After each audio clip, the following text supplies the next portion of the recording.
Então, apresento primeiro o professor João Roberto Faria, professor do Departamento de Literatura Brasileira, da cadeira de teatro, né? É o único professor de teatro que realmente se ocupa dessa parte tão importante, né, da literatura, enfim, né, da literatura e da cultura entre nós. Tem trabalhado, tem escrito muito sobre a história do teatro brasileiro, a comédia romântica, o teatro do Machado de Assis, o teatro de José de Alencar, né?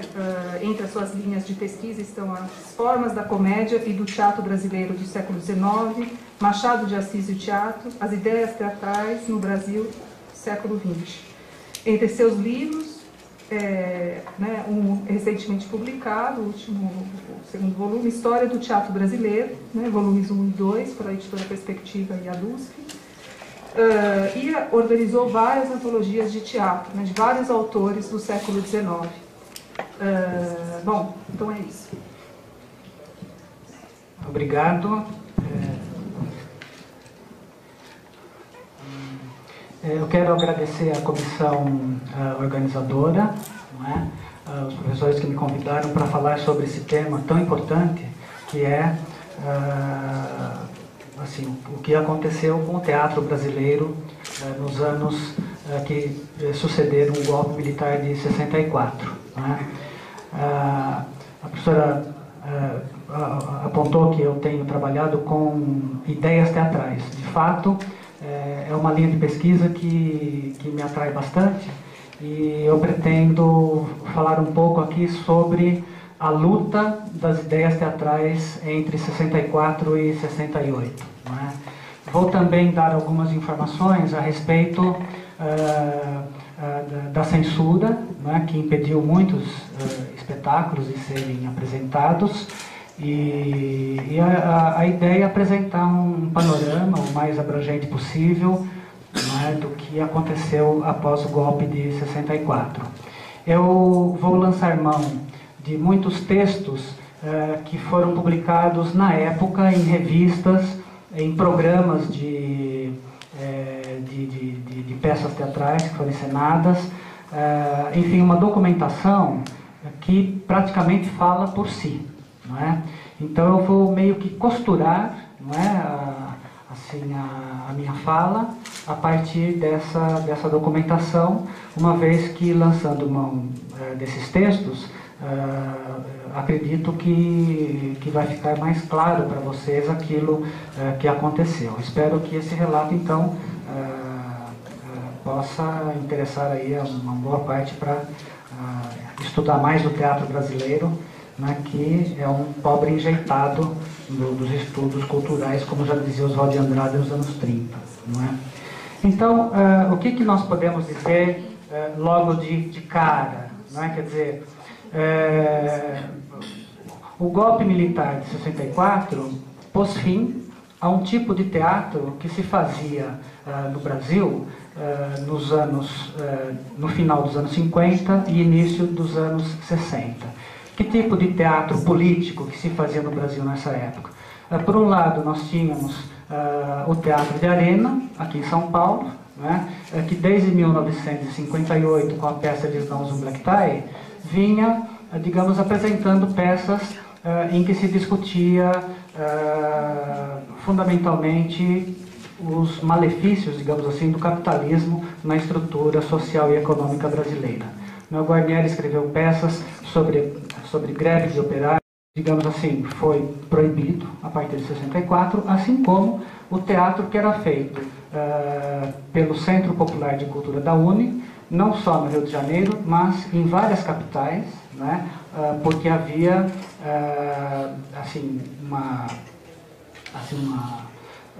o trabalho da UNE era um trabalho de fazer, digamos assim, que em outras cidades houvesse também a criação do Centro Popular de Cultura.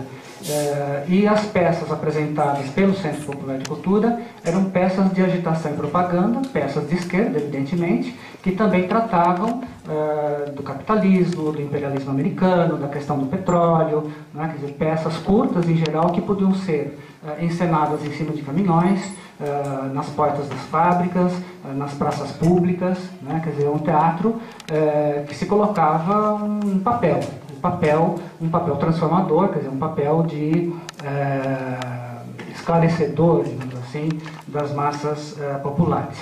Esse tipo de teatro foi, portanto, bloqueado, impedido de ter continuidade com o golpe de 64. No primeiro dia do golpe, o prédio da UNE, no Rio de Janeiro, foi incendiado e o CPC foi desmantelado. O Arena teve que interromper essa linha de peças que vinha fazendo, e também o Teatro Oficina, que era um teatro aliado da esquerda, estava encenando a peça Pequenos Burgueses, do Gorky, e pararam as suas atividades, que foram retomadas apenas no dia 2 de julho. O Arena, para vocês terem uma ideia, parou e só retomou suas atividades no dia 2 de setembro com a peça O Tartufo, do Molière. Então eram tempos difíceis em que o teatro de esquerda precisou de um tempo para se reorganizar. Não é? Para quem estuda o teatro brasileiro, não é novidade dizer que a primeira resposta que o teatro de esquerda deu ao golpe militar foi o show Opinião, no Rio de Janeiro, né? Que teve direção musical de Dorival Caymmi Filho e direção geral do Augusto Boal. Né? As pessoas que faziam o CPC da UNE se reorganizaram e criaram o espetáculo o Opinião. Era um show musical com 3 pessoas no palco, 2 compositores populares, o Zequete e o João do Vale, e uma cantora de Copacabana, Nara Leão. Esse show fez muito sucesso, né, porque as pessoas se reuniam no teatro para pelo menos fazer um exercício de catarse política, digamos assim, uma vez que era um espetáculo que apresentava uma visão crítica da realidade brasileira. Os autores, Armando Costa, Duvaldo Viana Filho e Paulo Pontes, escreveram um prefácio para, ou melhor, escreveram no programa da peça quais eram as suas intenções. E isso depois foi publicado na forma de livro. O que eles viam na música do maranhense João do Vale? Entre aspas, eles viam a vontade e a força de sua gente, o amor que dedicam à terra e a impossibilidade de usá-la em proveito próprio. Então, a questão agrária, fundamental no Brasil, aparecia nas músicas e nos depoimentos desse artista. Porque o show era uma mistura de depoimentos a respeito da sua trajetória de vida, dos 3, e músicas, né, que cantavam em meio a esses depoimentos. Né? O sambista Zequete, por exemplo, para os autores, representa uma capacidade mais rica de sentir a realidade. Né? Enquanto Nara Leão tenta se adaptar aos gêneros de música que existem e aos que surgem, expressando as nossas aspirações de maior liberdade. Né? Então, era um show que procurava, digamos assim, restabelecer, pelo menos entre aquelas pessoas que estavam presentes ao teatro, uma ideia, digamos assim, de luta pela liberdade, de luta pela preservação dos direitos, enfim, incutir a ideia de se opor à ditadura. E o show é muito bem sucedido em termos de crítica, em termos de público, e quando ele vem no ano seguinte, em abril de 65, para São Paulo, o Boal também escreve um texto no programa em que ele defende o engajamento do artista, né? Afirma que não acredita na arte pela arte e diz ainda: somos feitos de matéria mais bruta, de mais ganga. O joio nos fascina, gostamos de purificar a nossa arte, de sujá-la de real. A boa receptividade do show é sintoma de que a plateia está interessada em fatos reais. Diz o Boal: a plateia quer o concreto, o particular, o nome dos bois. Ou seja, tanto o espetáculo quanto os textos dos autores do programa, dos autores da peça, deixavam claro que havia um caminho apenas para o teatro político brasileiro, o de ser uma frente de resistência, pois, como dizia um poeta espanhol, que Boal cita, al pueblo y a las flores no los mata el fusil. De fato, o segundo espetáculo do Grupo Opinião se chama Liberdade e Liberdade, e é também uma colagem litero-musical. O texto é escrito pelo Milor Fernandes e pelo Flávio Rangel, não é? E a última palavra da peça, dita pelo Paulo Altran no palco, com a luz em cima dele, é "Resisto". Não é? Para chegar a essa palavra "resisto", o texto passa por várias etapas da história da humanidade em que a questão da liberdade esteve em causa. Não é? Desde a morte de Sócrates, na Grécia Antiga, passando por acontecimentos da Segunda Guerra Mundial. Esse texto estreou em abril de 65, né, com interpretações de Paulo Altran, Nara Leão, Oduvaldo Viana Filho e Teresa Raquel. E também os autores explicitaram quais eram as suas intenções, não é? Que evidentemente eram percebidas por todos os espectadores, não é? Quer dizer, num momento em que o país estava privado da liberdade, uma peça chamada Liberdade, Liberdade fazia o elogio daquilo que o país havia perdido. Flávio Rangel, por exemplo, escreve: é evidente que existe um motivo principal para este espetáculo no momento em que vive nosso país. Liberdade, Liberdade pretende reclamar, denunciar, protestar, mas, sobretudo, alertar.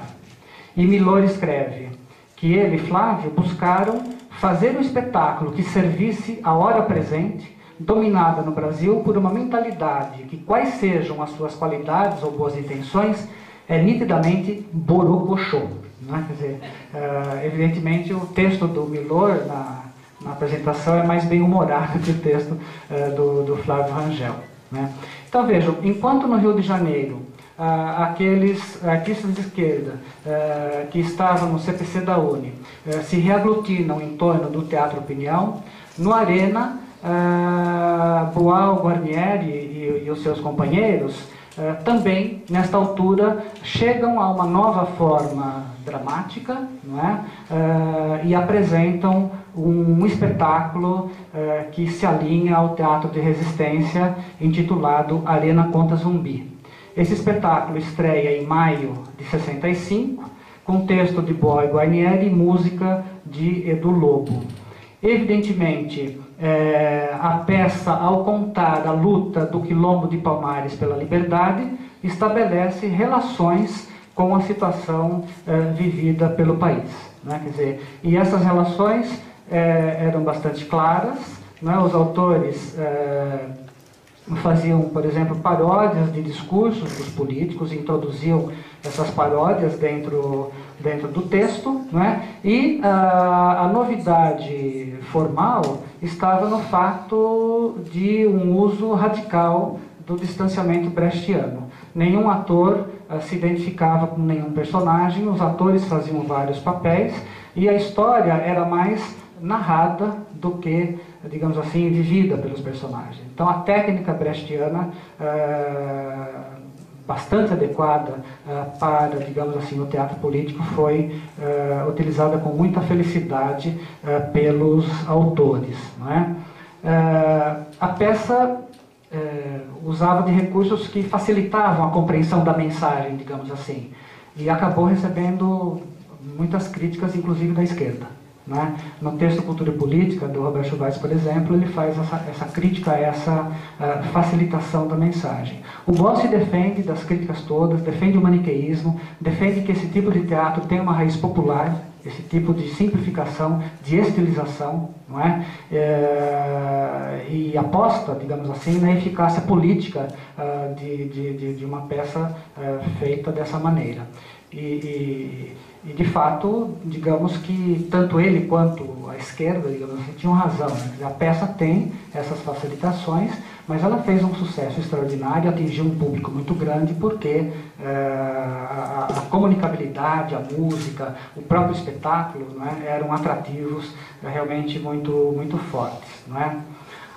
Com que ideia o Boal escreveu o Arena contra o Zumbi, ele e o Guarnieri? Também no programa da peça, num texto intitulado Nós Estamos em Guerra, não é? Eles explicam que tiraram a ideia de um texto de um bispo de Pernambuco que dizia assim: o hábito da liberdade faz o homem perigoso. Não é? Então, a ideia é essa, ele diz: queremos ser livres. Daí contar então a história do Quilombo de Palmares para buscar uma equivalência com o tempo presente. Ele diz: uma história que esperamos vai ajudar todo mundo a entender melhor as coisas ocorridas e as que estão acontecendo, que deve ajudar todo mundo a ver com maior clareza. Né? Então vocês veem que nesses primeiros espetáculos, né, de confronto ou de confrontação, digamos assim, com a ditadura, assim, ir ao passado para buscar equivalências com o presente vai se tornar, digamos assim, uma estratégia não só do Boal, um autor como Dias Gomes também vai utilizar isso, não é? Mas em Arena contra Zumbi fica bastante clara, não é? essa ideia. Não é? Nessa altura, em meados de 1965, um outro problema sério ameaça o teatro político e é o que diz respeito à ação da censura. Não é? Quer dizer, nós não podemos esquecer que a censura só faz recrudescer de ano para ano a partir de 64. Então, por exemplo, o Show Opinião, que já estava em cartaz, vai sofrer cortes. O Arena contra Zumbi vai sofrer cortes. Liberdade, Liberdade só pôde ser encenado em São Paulo depois de 25 cortes feitos à peça. No Rio, O Berço do Herói, do Dias Gomes, é uma peça impedida de subir à cena horas antes da estreia. E essa peça, como vocês sabem, é o ponto de partida do Dias Gomes para a novela Roque Santeiro, né? E gira em torno de um desertor do exército brasileiro, na FEB, na Itália, e que é tido como morto e tido como herói na pequena cidade que vive da sua memória, e todo o comércio gira em torno disso. É claro que uma peça que colocava um desertor nas fileiras do exército tinha poucas chances de ser liberada em 1965. Mas, pior que tudo, os militares proibiram e os autores insistiram na encenação, e a ordem de proibição acabou sendo uma ordem expressa de um civil, o governador na época da Guanabara, chamado Carlos Lacerda. Né? Muitas peças são proibidas em 65. Por exemplo, Morte e Vida Severina, que depois vai ser liberada e encenada pelo Tuca de São Paulo, é um dos mais emblemáticos espetáculos desse teatro crítico de resistência que nós tivemos durante a ditadura. O texto poético e muito bonito do João Cabral de Melo Neto não poderia ser, digamos assim, censurado. É uma poesia que você iria censurar. A censura proibiu, mas depois acabou liberando o espetáculo, que mostrava, como vocês sabem, a comovente história de um retirante nordestino que caminha do sertão ao litoral de Pernambuco, deparando sempre com a miséria e a morte no seu caminho. As agressões ao teatro aumentam em 66 e 67 com ações policiais. Em agosto de 66, a polícia invade o Teatro Jovem no Rio para impedir um debate sobre Brecht. Depois de 3 dias, o debate é liberado. Em outubro, artistas cariocas que apresentavam a peça Joana em Flor, de Reinaldo Jardim, em Maceió, são presos e os exemplares do texto queimados em praça pública.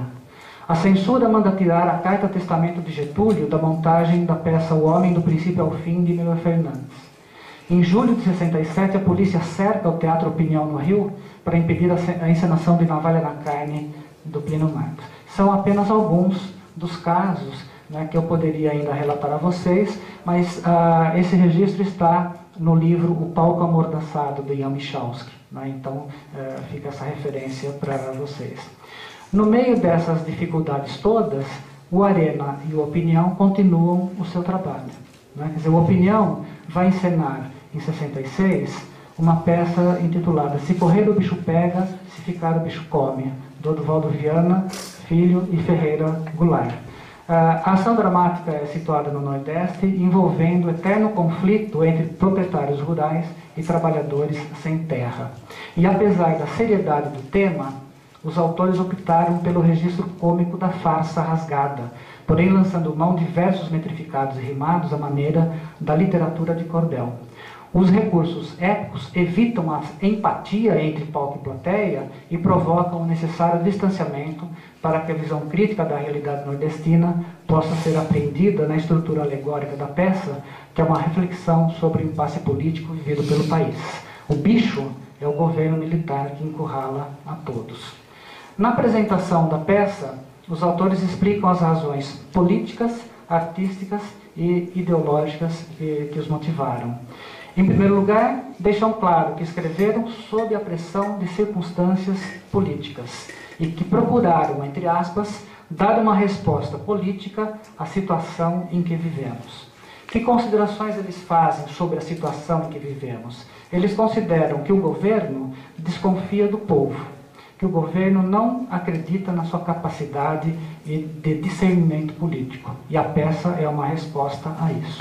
Eles dizem: o bicho é também um voto de confiança no povo brasileiro, porque procura suas forças nas nossas tradições, porque utiliza os versos, as imagens, o sarcasmo, a desilusão, a ingenuidade e a feroz vitalidade que a literatura popular, durante dezenas de anos, vem criando.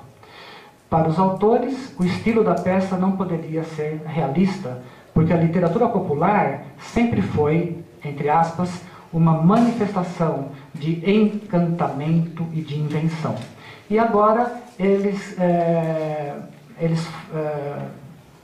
criam um conceito curioso, que eles chamam de encantamento, o teatro do encantamento, que não é a empatia da forma dramática, porque não é para sentir pena e emoção, não é?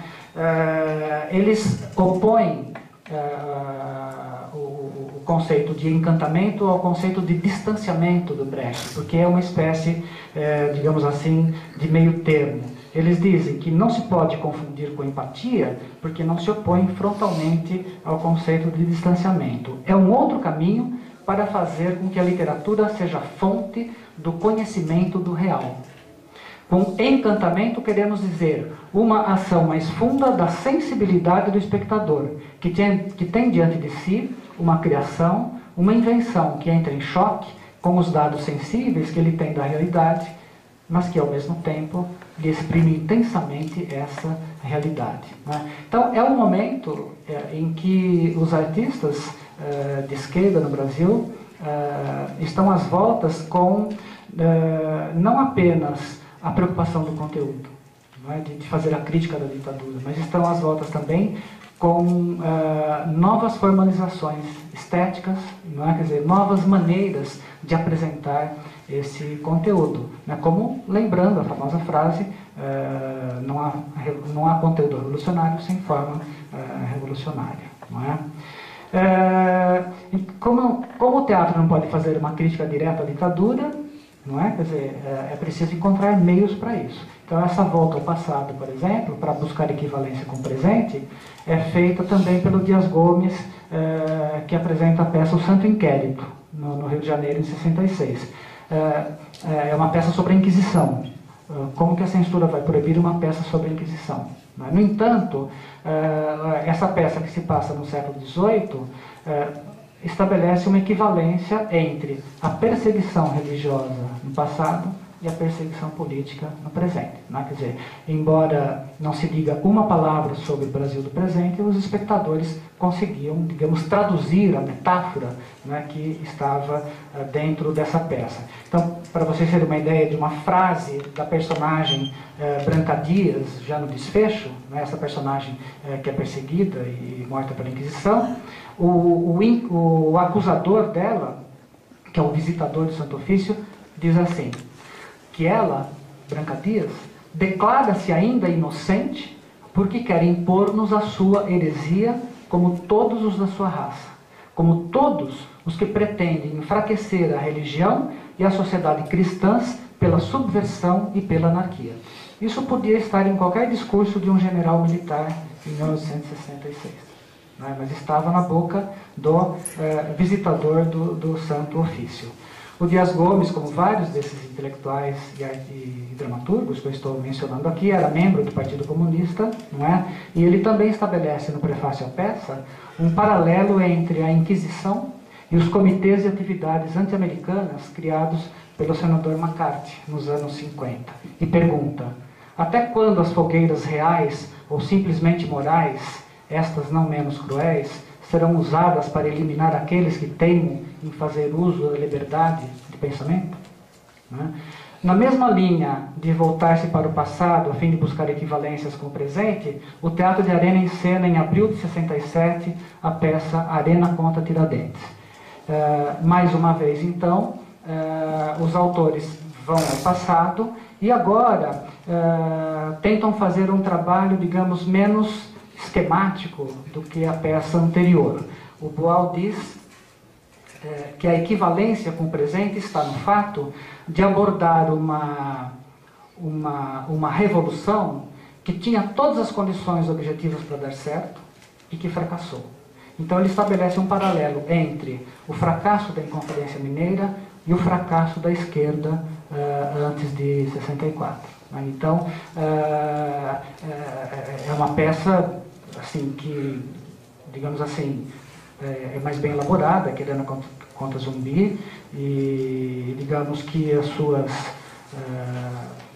características estéticas também são mais complexas, porque desta vez o Boal tentou fazer uma síntese de elementos naturalistas e épicos, ou seja, Stanislavski e Brecht. Então ele cria personagens que devem ser interpretados de maneira distanciada, e o personagem central tem a função protagônica, ele trabalha em cena como um personagem naturalista. E não vai dar tempo de explicar para vocês, o Boal sistematiza o sistema Coringa, né, a partir desse espetáculo. O que ele vai querer dizer, fundamentalmente, é que as duas revoluções fracassaram porque não se faz revolução sem povo. Né? Então é uma crítica à esquerda brasileira, né? Às alianças do Partido Comunista com a pequena burguesia, enfim, com a burguesia, e se esqueceram, não é, de colocar o povo no meio desse contexto. Não é? Vejam, o Boal publicou essa peça em 67, escreveu um longo prefácio em que ele reproduz os dois textos que ele havia publicado no programa da peça, em que ele explica de maneira um pouco mais completa esse resumo que eu fiz. Né? Fundamentalmente também, que é importante salientar, a visão de Tiradentes é uma visão glorificada, mistificada, né? É o nosso herói, e Boal contradiz Brecht, né, que dizia, feliz é o povo que não precisa de heróis. Não, o Brasil precisa de heróis. Então a ideia é mostrar o Tiradentes não como o mártir da independência, mas como o herói revolucionário. Então o texto caminha para mostrar o personagem dessa maneira. Né? Então vejam, o teatro de esquerda, que tinha a centralidade no Grupo Opinião e no Arena, e entre os autores, um autor como Dias Gomes, também aqui em São Paulo, o Oficina podia ser visto como aliado. O Oficina não vinha encenando peças brasileiras, ele vinha encenando peças de Gorky, como Os Pequenos Burgueses e Os Inimigos, mas também vinha introduzindo elementos épicos nas suas montagens, né? O que vai acontecer em 67 é que é importante nós caracterizarmos aqui. Esse teatro de esquerda, feito então do modo como eu venho mencionando aqui a vocês, vai sofrer um choque violento com a encenação em 67 do Rei da Vela, a peça O Rei da Vela, do Oswald de Andrade, pelo José Celso, né? Por quê? A peça do Oswald é uma peça que faz uma crítica feroz ao capitalismo brasileiro, a sua dependência em relação ao capital americano, usa do deboche, da caricatura, do rebaixamento para mostrar essa nossa burguesia, não é? E o Zé Celso havia lido essa peça, não tinha gostado, mas em 67, de repente essa peça apareceu que falava sobre o aqui e o agora, como ele escreve, né? Então, esse espetáculo, O Rei da Vela, é um espetáculo anárquico, debochado, crítico e quase, digamos assim, resvalando pelo irracionalismo. Ou seja, não é a crítica que a esquerda estava acostumada a ver no teatro, né? O Caetano Veloso conta no livro Verdade Tropical que ele foi à estreia e que saiu com o Boal, que tinha ido à estreia, e perguntou para o Boal o Boal perguntou para ele se ele tinha gostado, ele disse que sim, e o Boal disse para ele que não tinha gostado, que preferia o Vianinha. Então, ou seja, o Boal percebeu bem o que era o espetáculo. E as posições políticas de Boal e Zé Celso ficaram mais claras no início de 68, quando ambos responderam a seguinte pergunta, quando ambos foram entrevistados pelo número 1 da revista A Parte, uma revista do TUSP, que só teve 2 números naquela época, em 68, depois ela foi retomada agora. E eles pediram 2 depoimentos sobre o teatro brasileiro hoje, um para o Boal e um para o Zé Celso. E aí, lendo esses depoimentos, nós não temos dúvida de que o teatro de esquerda, naqueles moldes, tinha agora um adversário de peso. As respostas do Boal são as respostas esperadas, né? Ele faz a defesa do teatro do CPC, ele faz a defesa do engajamento, ele diz que o teatro mais esclarecido não se cansou de botar a boca no mundo durante os primeiros anos da ditadura, né? Quer dizer, então ele vai por essa linha de raciocínio, e enquanto que o Zé Celso faz uma crítica feroz ao teatro político de esquerda, dizendo: hoje eu não acredito mais na eficácia do teatro racionalista. E mais, o teatro não pode ser um instrumento de educação popular, de transformação de mentalidades na base do bom meninismo. Ou ainda, nós não podemos ter um teatro na base dos compensados do TBC, nem da frescura da comédia dell'arte de interpretação, nem do russismo socialista dos dramas piegas do operariado, nem muito menos do joanadarquismo dos shows festivos de protesto. Dá para ter uma ideia, então, de quem ele estava falando, né? Quer dizer, de todo o teatro da esquerda, do Arena, da Opinião, que se pautavam pelo cartilismo e pedagogismo barato. O nível de discussão, então, assim, a temperatura subiu, não é? Nós sabemos que depois do Rei da Vela, a Oficina caminha por um teatro irracionalista e vai se dissolver mais à frente, não é? E essa entrevista do Zé Celso depois foi republicada na revista Civilização Brasileira, ela se tornou um texto importante para entender essa cisão que há no teatro de esquerda entre nós, não é? E o Boal, que tinha feito apenas um depoimento curto, quando viu o depoimento do Zé Celso e toda essa crítica, se sentiu obrigado a responder, e a resposta veio rapidamente quando ele organizou a primeira Feira Paulista de Opinião, que era um espetáculo que tinha vários textos curtos do Lauro César Muniz, do Jorge Andrade, do Plínio Marcos, não é? E que tinha sofrido mais ou menos aí uns 70 e tantos cortes, 71 cortes. E no dia 7 de junho de 68, Cacilda Becker subiu no teatro e falou: vamos fazer aqui um ato de desobediência civil, vamos encenar essa peça sem cortes. Né? Quer dizer, então a peça foi encenada, depois ela perdeu o emprego na Bandeirantes, enfim, ela acabou sofrendo as consequências disso. No prefácio, no texto do programa, o Boal então faz um levantamento ou um balanço do teatro brasileiro de esquerda que vinha vindo desde 64 até aquele momento. E ele diz que o teatro brasileiro tem três vertentes principais. Uma, neorrealismo. Duas, sempre de pé. Três, Chacrinha e Dercy de sapato branco. Então, essa terceira vertente, vocês imaginam quem seja. Não é? O neorrealismo são as peças do Plínio Marcos. Ele diz, são peças de esquerda, mas elas utilizam a forma dramática, que é superada e não uma forma épica, para falar de conteúdos sociais. Então, é uma peça que pode gerar pena, pode gerar uma empatia filantrópica na plateia, mas ela carece de combatividade. A linha sempre de pé é a linha do Arena, Arena contra Zumbi e Arena contra Tiradentes, né? E o Boal defende essas formas mais esquemáticas, né? Porque com isso, digamos assim, as mensagens, né? Passam mais rapidamente. O problema é que o Boal acusa.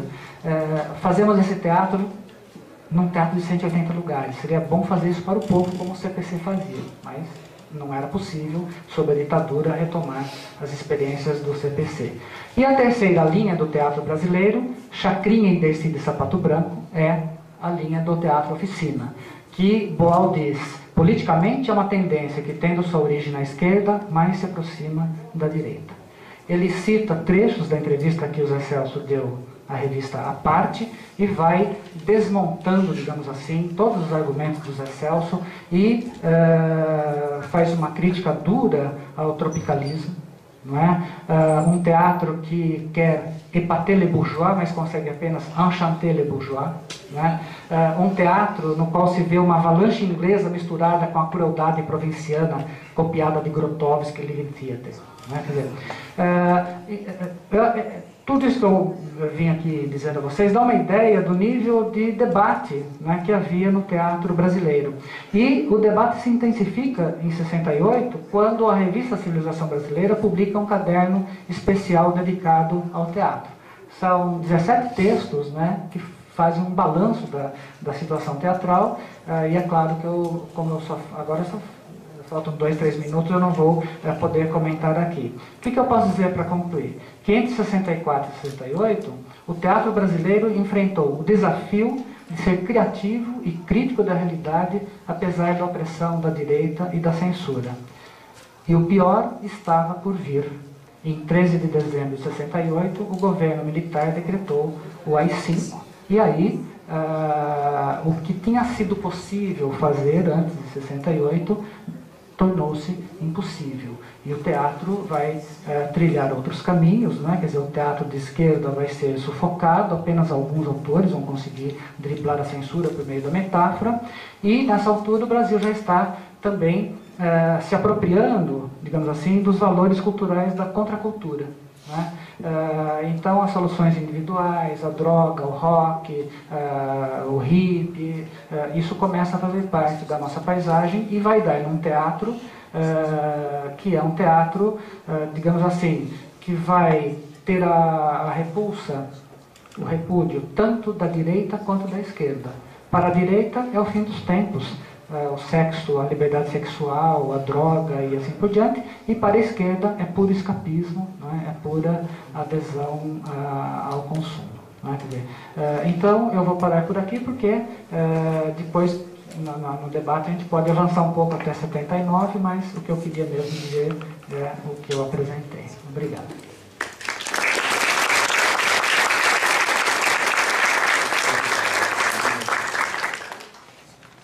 Obrigada, professor João Roberto, por esse panorama importante.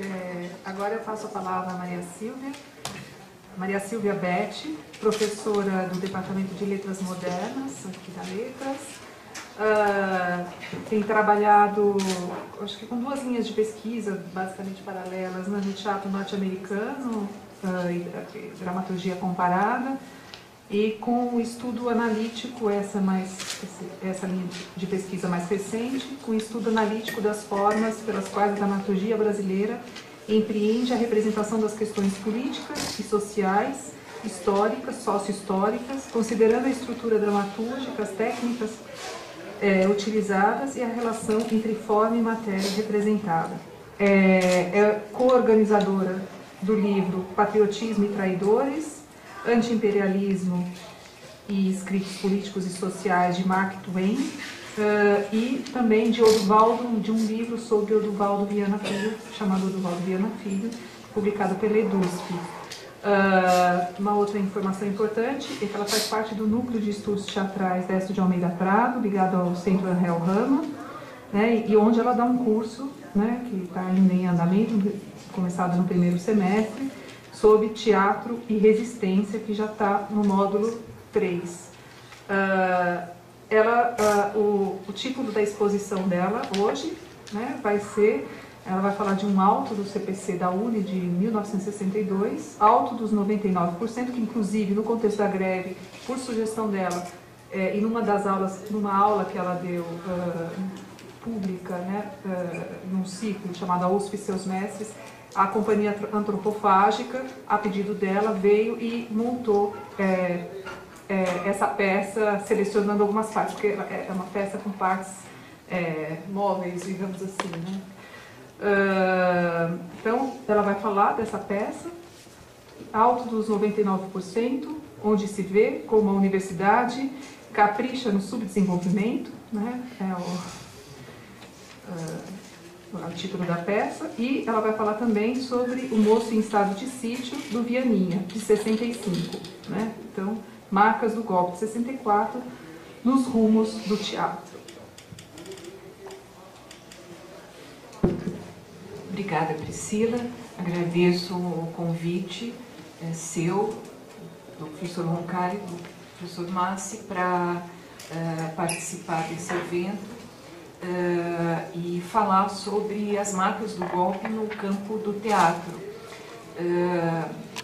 Quando troquei ideias com o João Roberto sobre o tópico de que um e outro falaríamos, me ocorreu a seguinte questão: que relações e que, vamos dizer, sequelas de trabalho o golpe projetou para o teatro que nós vemos à nossa volta e para o teatro que nós temos permanentemente nos empenhado em estudar, em aprofundar e em discutir.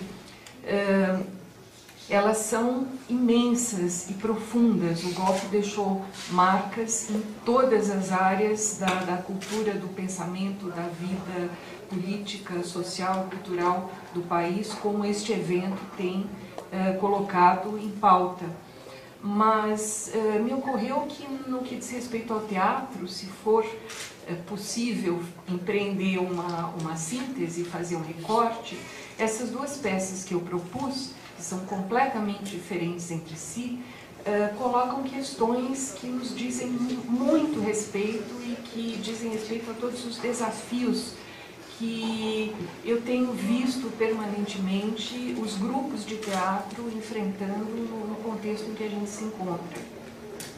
O Alto dos 99%, que tem esse subtítulo expressivo, onde se vê como a universidade capricha no subdesenvolvimento, foi escrito em 1962, portanto, 2 anos antes do golpe, e no momento em que se encontrava em andamento um efervescente, amplo e extremamente vigoroso projeto de cultura épica e popular, né? O Centro Popular de Cultura, que foi articulado a partir da montagem de A Mais-Valia Vai Acabar, Seu Edgar, do Oduvaldo Viana Filho, que Chico de Assis dirigiu na Faculdade de Arquitetura da Universidade do Brasil, e a partir dos ensaios e das apresentações que aconteciam num espaço aberto, num anfiteatro aberto, articulou-se um processo de discussões de intelectuais, de jornalistas, de artistas, de cineastas, escritores, atores, e a partir do momento em que a peça cumpriu sua temporada, decidiu-se manter vivo aquele núcleo de discussão e de pensamento e trabalho. E com isso, o nome que foi dado a esse processo foi Centro Popular de Cultura. Em 1962, a UNE completou 25 anos. E as reuniões desses artistas, intelectuais, etc., eram sediadas no espaço do prédio da UNE, na Praia do Flamengo. E, ao fazer 25 anos, a UNE convida os artistas do CPC para se ligarem a ela na categoria de uma espécie de vamos dizer, seu braço cultural. Que tipo de trabalho estava em andamento nesse processo, nesse momento? Várias frentes de trabalho se constituíram através das várias linguagens. Cinema, cinema, entenda-se cinema novo. Música popular, entenda-se tanto música de raízes como samba, samba de partido alto. Subiu-se o morro para pesquisar que canções e que composições, que letras e que concepções eram postas em prática. Constatou-se que o espectador, aquele espectador das ruas e praças do Rio de Janeiro, afluía com todo o seu interesse à apresentação do cantador nordestino, que se apresentava numa ponta do Largo do Machado, e não ao show de bossa nova que era apresentado na outra ponta. Então foi um período de extraordinárias descobertas em que o CPC se organizou em assim chamados departamentos, mas eram departamentos por processo de trabalho e não por organização formal ou burocrática. Literatura de cordel, cinema novo, e no caso do teatro, teatro de rua e teatro também para espaços convencionalmente voltados aos espetáculos dramatúrgicos. No que diz respeito aos espetáculos de teatro de rua, passou-se a produzir uma modalidade de trabalho essencialmente não aristotélico, portanto um trabalho de caráter agitativo, épico e popular, e esse veio de trabalho foi chamado de auto, né? Autos. As peças eram autos porque elas não se constituíam em cima de uma narrativa articulada com personagens, com uma concentração de espaço e tempo e uma progressão dramática, mas sim através de episódios, portanto era uma linguagem essencialmente épica. Colocava-se em pauta, em utilização, os recursos recentemente descobertos da dramaturgia e do pensamento crítico e político de Brecht e de Piscator. Os primeiros escritos de Brecht e de Piscator começavam a circular intensamente no Brasil, em línguas ou em português, ainda incipientemente, ou em castelhano e francês, que eram línguas das quais se podia ler aqui, já que não se dominava o alemão, e começa-se um efervescente processo de trabalho em que as questões das quais esse teatro vai tratar são as questões históricas, políticas e coletivas. Portanto, esse material, essa matéria histórica, ela não vai caber dentro daquele molde formal da dramaturgia dramática propriamente dita, da dramaturgia concentrada em cima da progressão da ação e organizada a partir de personagens e de uma linearidade de desenvolvimento.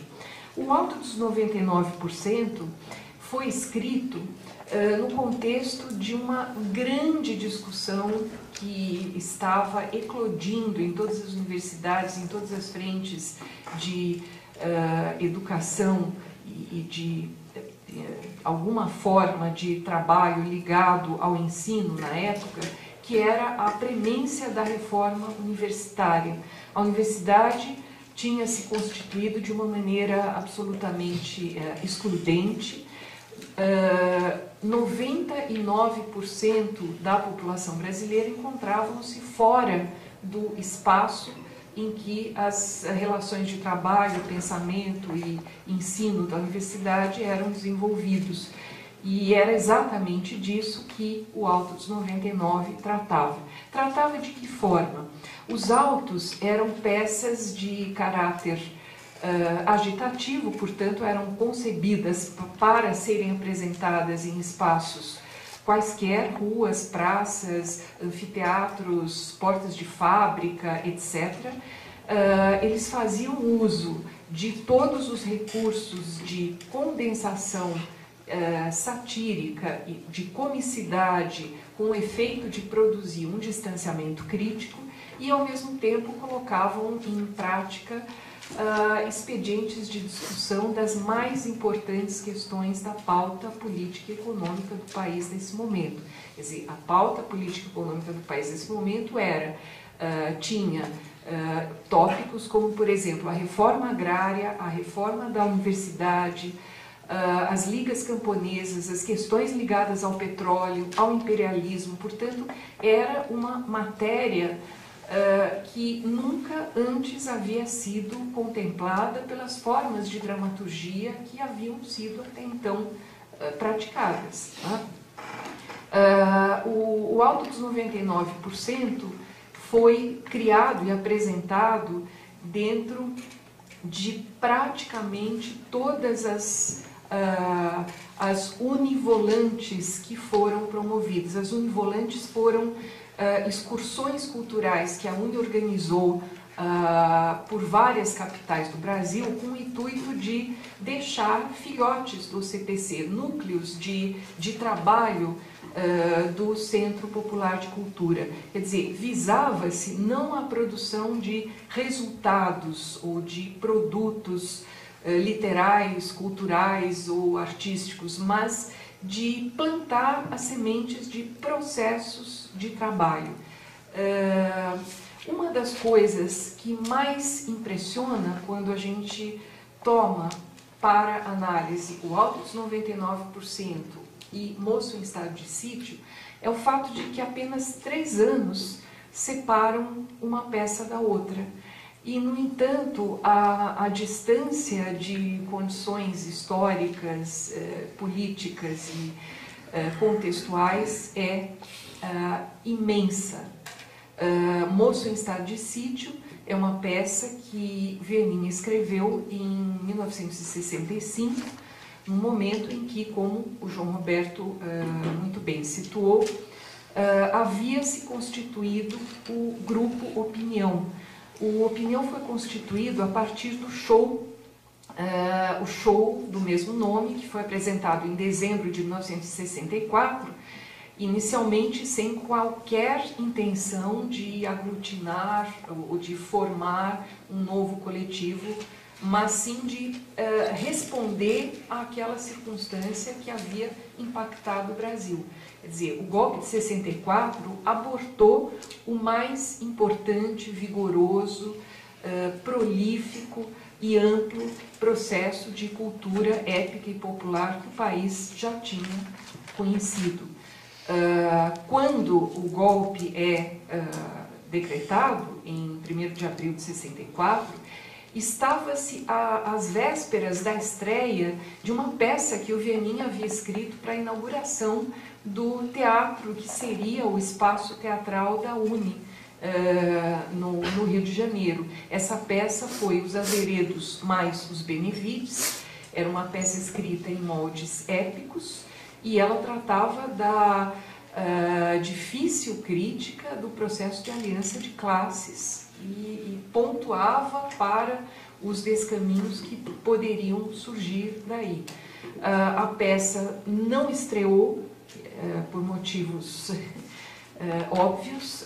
O Teatro da Uni não foi inaugurado, o prédio da Uni foi cercado pelas tropas policiais, foi bombardeado, fechado, e os integrantes, os ativistas do CPC que lá se encontravam, entre eles Vianinha, Carlos Vereza, tiveram que, após resistir até os últimos minutos, tiveram que deixar o prédio pelos fundos e fugindo das rajadas de metralhadora.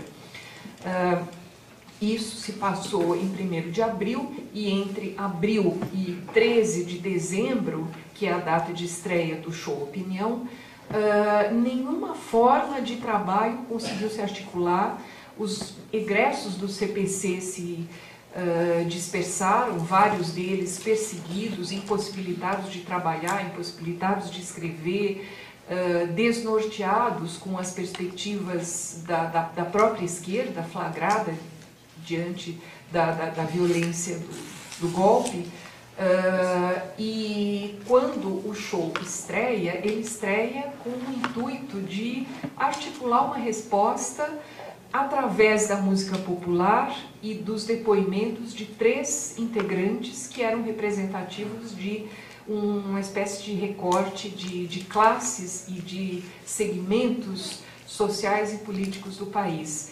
O compositor João do Vale, maranhense, que vinha do contexto da terra, das lutas agrárias, das lutas pela reforma agrária, pela posse da terra, o compositor de sambas de morro, Zequete, e a cantora de música popular, Nara Leão, que algum tempo depois seria substituída pela então jovem cantora e revelação Maria Bethânia, que Vianinha havia conhecido em Santo Amaro da Purificação, na Bahia, num contexto de viagem do CPC, do contexto do CPC. O Alto dos 99% é um trabalho que, assistido hoje em dia, lido e discutido hoje em dia, impressiona por 2 características. Em primeiro lugar, pela forma como os processos de trabalho que estão representados dentro dele são extraordinariamente capazes de empreender a síntese das etapas históricas que o país tinha percorrido até o momento em que a universidade se configurou com aquela estrutura extremamente elitista, aristocrática. Era uma universidade de cátedras, de decanos, e uma universidade cujos saberes eram agenciados de forma a ou atender aos interesses da classe dominante ou atender aos processos de vogas teóricas que chegavam por meio da importação de ideias e que, portanto, funcionavam no esquema das ideias fora do lugar de que fala o Roberto Schwartz. Moço em Estado de Sítio é uma peça que o Vianinha escreve em 65, quando o Grupo Opinião já havia se estruturado a partir da calorosa acolhida que o show Opinião teve. O show Opinião representou a possibilidade de reaglutinar aqueles egressos do CPC diante daquelas novas circunstâncias. O grande desafio artístico e político que se apresentou para esses artistas e atores, enfim, realizadores teatrais, foi o fato de eles terem vivenciado intensamente e a cada passo aquele processo de descoberta dos expedientes épicos de trabalho, coletivos, históricos, atentos para a representação de questões de classe, de questões que extrapolavam as relações comerciais do teatro empresarial, de bilheteria e palco italiano, mas de eles se verem naquele contexto pós-golpe absolutamente sufocados dentro de circunstâncias que não condiziam com a expressão dessas questões. O estado de sítio de que fala a peça do Vianinha é extremamente representativo desse estado de coisas. Moço em Estado de Sítio é uma peça na qual Vianinha emprega dramaturgicamente todos os expedientes de figuração épica de que ele tinha até aquele momento se assenhoreado. Concentração no espaço e tempo, a utilização de uma linguagem que flagra uma espécie de um corte da sociedade brasileira, olhando para aquela classe, jovem intelectualidade de classe média, que após o golpe se vê entre vários caminhos. Um desses caminhos era o caminho da continuidade da luta política, do ativismo interrompido e ali agonicamente desafiado. O outro caminho era o das vanguardas concretistas, do poema praxis, enfim, dos formalismos, dos assim chamados vanguardismos. Outro caminho que se apresentava era o da cooptação pelos órgãos culturais de direita, que ofereciam mecanismos de cooptação e de ascensão social. E são essas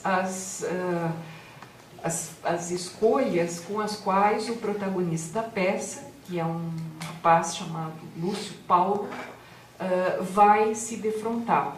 Ele passa por todas elas. Ele vem do ativismo de um grupo de teatro político da periferia,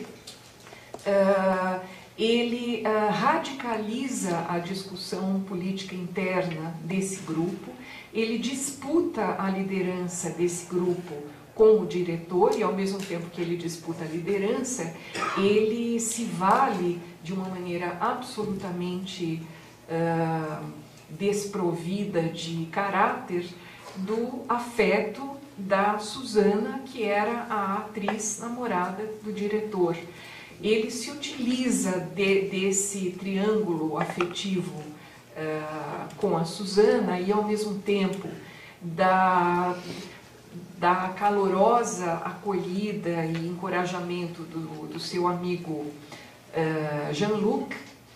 E o personagem chamado Jean-Luc, em 1965, nos indica claramente em que direção estava apontando a figuração do Vianinha. O Jean-Luc é um cético, ele ao mesmo tempo é um ser que olha com grande ironia e com uma espécie de divertimento cínico diante das situações que se apresentavam. Mas ele nutre pelo Lúcio uma amizade, um teor afetivo que algumas vezes se aproxima bastante de uma certa ambiguidade de identidade sexual. O Lúcio se aproveita de todas as situações, se nutre um pouco de cada uma dessas frentes de trabalho, de criação e de pensamento, se torna amante da irmã do dono do jornal de direita no qual ele vai trabalhar, ele se torna o editor do suplemento literário e noticioso daquele jornal. Ele passa a receber as notícias que são dadas pelo dono, pela cúpula do jornal. Esse dono é uma criatura absolutamente ciente dos pactos que precisavam fazer no caminho da ascensão social e que, ao mesmo tempo, flertava com a ambição de se tornar um membro da Academia de Letras. Quer dizer, O Vianinha trabalha com um eixo de representação de matéria histórica, social, política, afetiva, de uma gigantesca envergadura. E ele trabalha dramaturgicamente com recortes de espaço e tempo, com diálogos extremamente contrapostos. As personagens são extremamente sintéticas e alusivas a tudo aquilo que se encontrava coletivamente na base daquela sociedade, daquela cultura e daquele projeto político que estava ali sendo implodido. E a peça é escrita pelo Vianinha praticamente colada aos fatos, né? Quer dizer, o Vianinha não escreve no momento em que se pudesse fazer um balanço final e se pudesse dizer, bem, então constatamos que... Quer dizer, ele escreve, como ele próprio diria 2 anos depois, na boca do cofre, né? Na premência, no calor da fluência daqueles enfrentamentos políticos e históricos, um momento em que o PCB estava sofrendo gravíssimas defecções, dissidências de quadros históricos como Marighella, como Joaquim Câmara Ferreira e tantos outros, no momento em que os grupos de esquerda armada estavam se articulando, no momento em que aqueles setores da cultura que Vianinha chamaria de vanguardistas estavam se articulando e, ao mesmo tempo, como o João muito bem pontuou, os setores da assim chamada contracultura, né? Quer dizer, era um momento de extraordinário fervor de todas as perspectivas de trabalho, de pensamento. Não havia a ideia de quanto tempo se estaria debaixo daquele conjunto de circunstâncias que havia imposto a censura, a perseguição política e que se havia imposto em 64, mais ainda imporia em 68, quando é promulgado o ato institucional número 5. Quer dizer, quando hoje em dia se estuda, se lê ou se assiste o Alto dos 99% e Moço em Estado de Sítio, a grande surpresa da gente é o quanto o golpe de 64 nos privou de elos de pensamento, de trabalho e de criação, e o quanto esses trabalhos passaram a demandar no sentido de estudo, porque aquilo que era criado na efervescência das lutas dentro dos autos do CPC da UNE, quer dizer, não se ia para a biblioteca ou para um centro de pesquisa descobrir como se deveria tratar daquelas questões. Aquelas questões estavam eclodindo e sendo vivamente, ricamente debatidas de todas as formas e em todos os lados. Da mesma forma, em Moço em Estado de Sítio, ainda que debaixo do silenciamento, do sufocamento da censura e da perplexidade da suspensão final da peça, quando Lúcio Paulo, flagrado pelo avanço das tropas que vem ao encontro dele e da atriz Suzana, do grupo de teatro político, a abandona, foge, se refugia no seu próprio apartamento, onde estava esperando a sua amante rica, irmã do dono do jornal. O telefone toca, cobrando dele uma posição, e ele diz, fala que eu não estou, fala que eu não sei. Quer dizer, é uma peça que termina com essa suspensão e que, do ponto de vista de quem a estuda, lê ou discute hoje em dia, ela tem uma imensa demanda de trabalho e até de entendimento perceptivo. Eu me lembro que no ano passado, 2013, no programa do Teatro Resistência, no núcleo do Angelrama, nós estávamos com o Mocidade de Sítio em pauta, a peça ia ser discutida, e os alunos, não todos, mas a maioria, mostraram uma enorme dificuldade em entender o texto. Isso me chamou muita atenção, porque era uma dificuldade de caráter não só histórico, político, o contexto, mas até do engendramento daquela dramaturgia, né?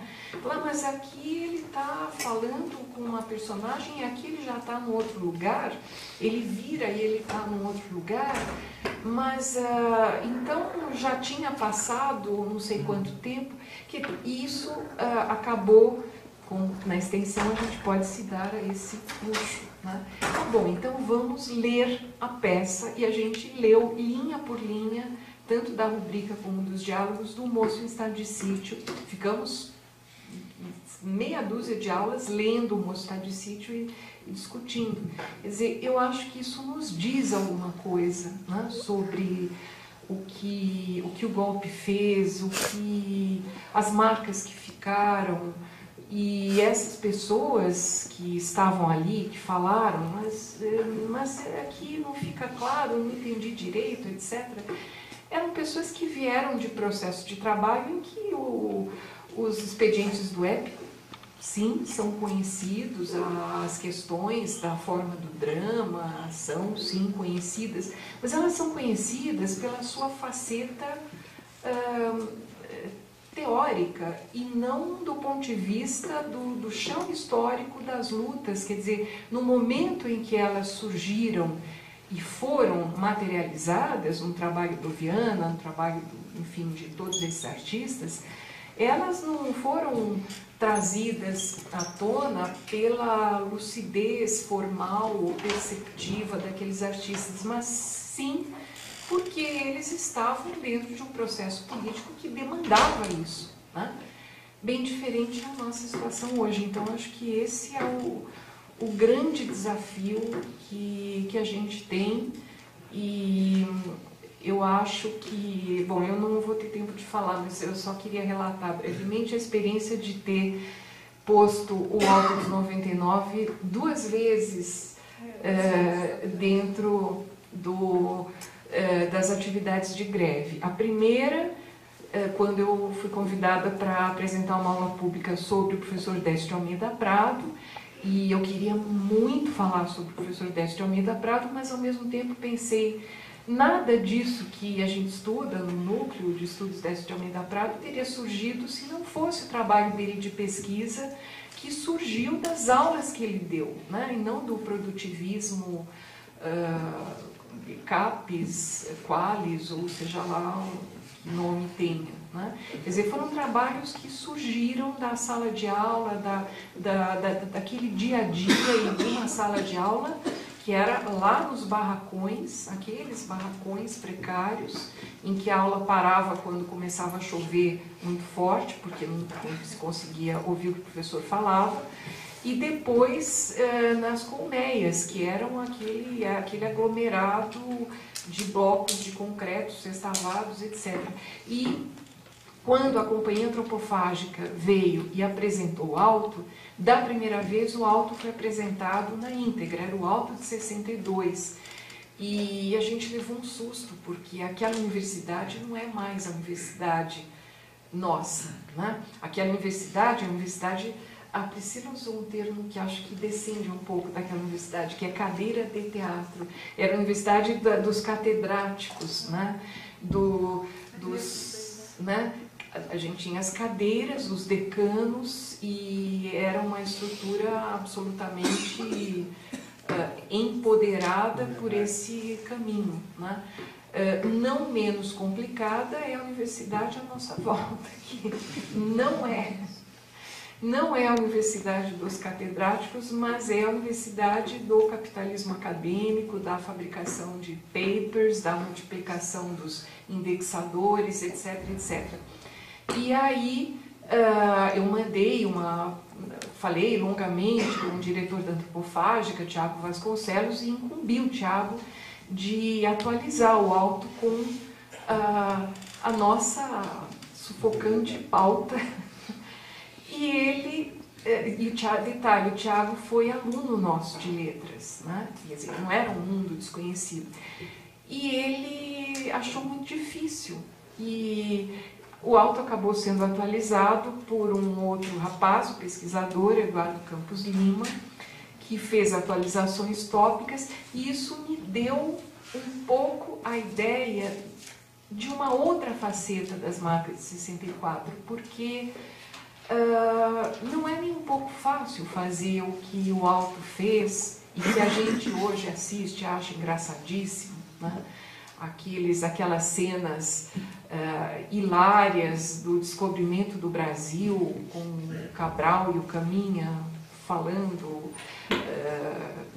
de uma maneira absolutamente estapafúrdia, ou da forma como os velhos decanos abrem os seus sarcófagos e saem deles para administrar as aulas na universidade, etc.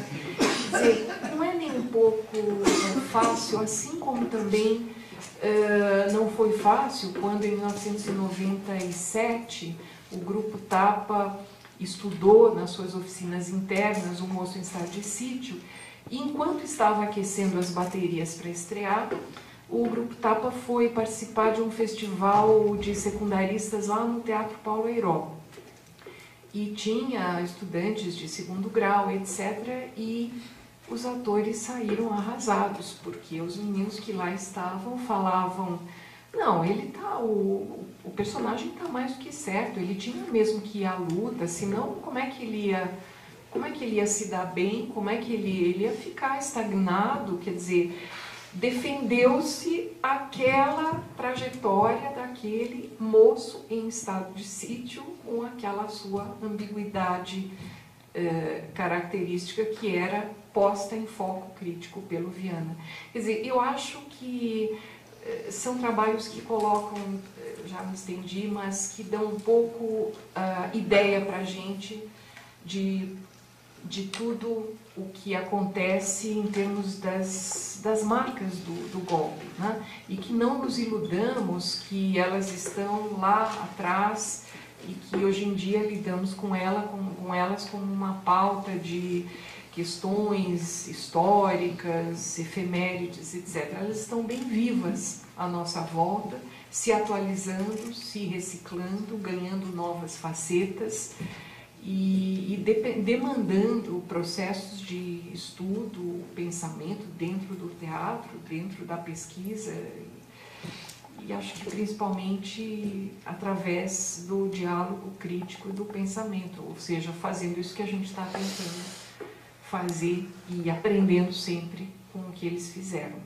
Então é isso, eu quero muito depois ouvir vocês também. Obrigada.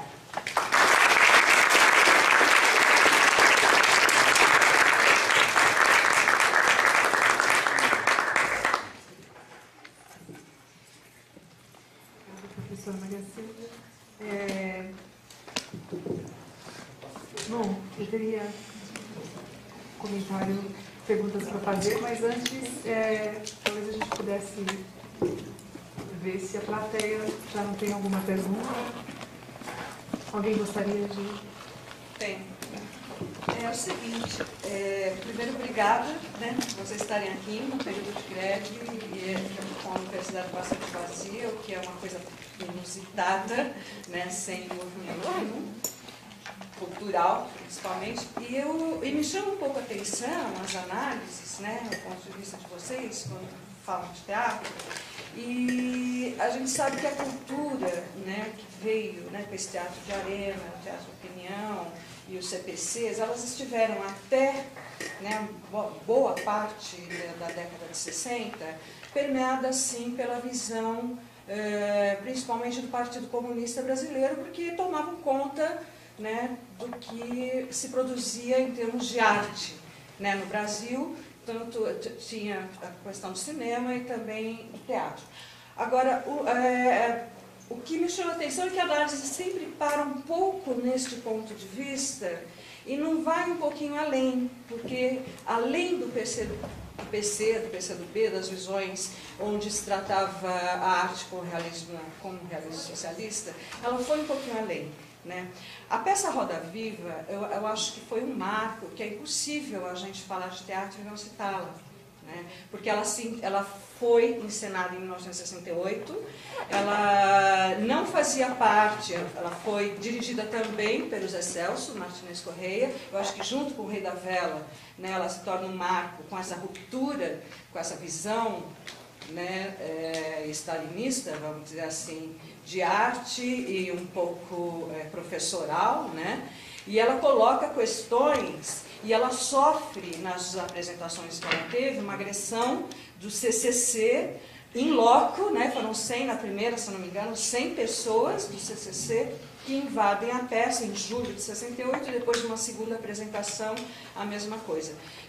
Pelo que eu me lembro, ela foi apresentada num teatrinho meio careta do Rio de Janeiro, Teatro Princesa Isabel, e teve essa repercussão, e ela representou, de certa forma, o que o teatro significava naquele momento, naquele ponto de vista. Né? Nos anos seguintes, parece que nas falas todas, eu não digo só em relação ao teatro, mas tanto em literatura, de ontem e tal, parece que na década de 70, existe um mito que no governo Geisel houve uma ditadura mais branda, e não houve, não existiu ditadura branda, né, e ditadura mais forte, embora o PC e outras correntes mais fortes, né, que dominavam a cultura estivessem caladas, tinha um movimento muito grande, e o teatro ele serviu de núcleo de mobilização para o movimento estudantil. Eu estudei aqui na história, todas as manifestações eram pautadas, né, por grupos teatrais, de muitos grupos de teatro. Eu participava de grupos de teatro desde a minha escola estadual, a gente discutia Brecht, né, assim, pretensiosamente, né, a gente discutia Brecht, falava que o importante era a arte, não, mas fazia os fuzis da senhora Carrard, né, ensinando, ia para a periferia e tal. E, quer dizer, existia um grande movimento, sim. E isso nunca é colocado.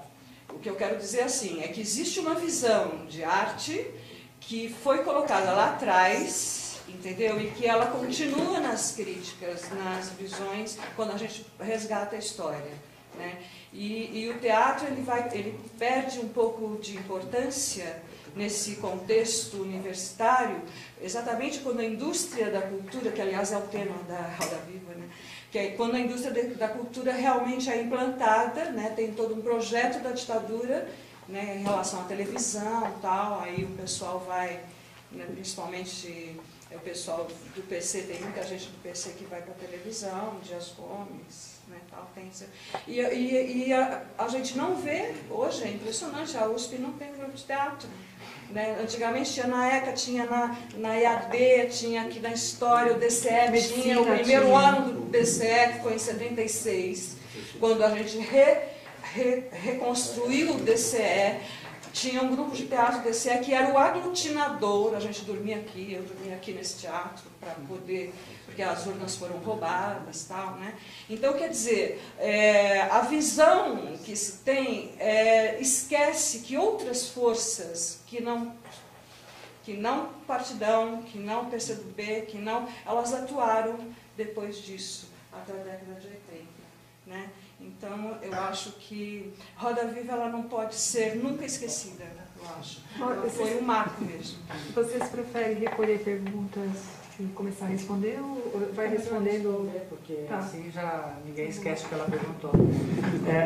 Você tem toda a razão nas colocações que você fez. Não é? Nesse texto que eu apresentei, eu acabei não mencionando o espetáculo Os Fuzis de Dona Teresa Carrard, que foi um espetáculo do TUSP. Né? Na revista A Parte número 2, tem uma espécie de um pequeno texto dos estudantes, né? E tem um texto incrível que está aqui no meu, mas eu acabei não falando. os estudantes criticam tanto o Boal quanto o Zé Celso. Por quê? Porque o Boal, para eles, faz apenas um teatro de estar em pé, é um teatro de exortação, mas é um teatro que não leva ao combate. E o Zé Celso faz um teatro que eles acusam enfim, de ser escapista, de não ser participante, assim por diante. Por quê? Porque nessa altura, meados de 68, quando eles publicam esse texto, já estão, digamos, simpáticos à luta armada, né? E o espetáculo Os Fuzis da Bandeira Carrara, ele termina com uma cena em que os atores no palco entregam rifles para a plateia, né? E no texto eles dizem: o que nós queremos agora é a mobilização. Então o clima político era um clima realmente assim, terrível, né? E é claro, o Roda Viva, nessa altura, se contrapõe a esse tipo de teatro. Quer dizer, o Roda Viva aprofunda, digamos assim, aquilo que o Zé Celso já anuncia no Rei da Vela, não é? E o teatro agressivo que ele propõe no Rei da Vela, no manifesto ele diz assim que o espectador tem que sair da sua letargia e o espectador tem que sair a partir da porrada. A gente tem que dar porrada no espectador, tem que sacudir o espectador. Só que no Rei da Vela ninguém desce do palco. No Rei da Vela... No Roda Viva, sim. Então, diferença. No Rei da Vela, a agressão é uma agressão sexual, não é? Quer dizer, os atores se dirigem à plateia e xingam, enfim. É um teatro agressivo, de uma certa forma um tanto inócuo, vai dizer o Anatol Rosenfeld num texto bastante importante na época, né? Agora, o Zé Celso no Roda Viva faz os atores descerem a plateia, e a agressão ninguém vai dar porrada, mas enfim, a atriz senta no colo, enfim, né? Quer dizer, tem um tipo de agressão àquele espectador. O Zé Celso se contrapunha a esse teatro de esquerda porque ele dizia que ele queria uma reação individual, uma ação individual do espectador. Ele dizia assim: o público não reage como classe, ele reage como indivíduo. E isso deixou o Boal assim, pé da vida, onde já se viu falar uma coisa dessa, né? Então vejam, esse tipo de confronto entre duas posições políticas, a gente não sabe onde ele iria, porque vem o AI-5, né? E o AI-5, com o AI-5, tanto o teatro de esquerda quanto o teatro do Zé Celso vão sofrer a ação da censura. Por quê?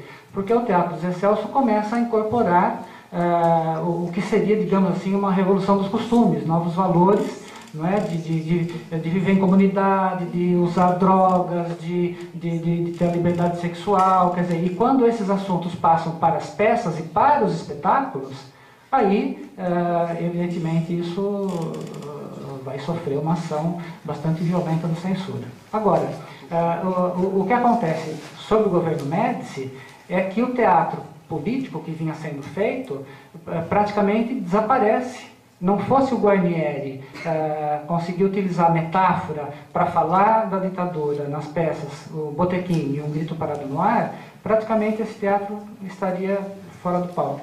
Mas o que acaba vigorando no teatro? As peças que promovem essa revolução dos costumes, né?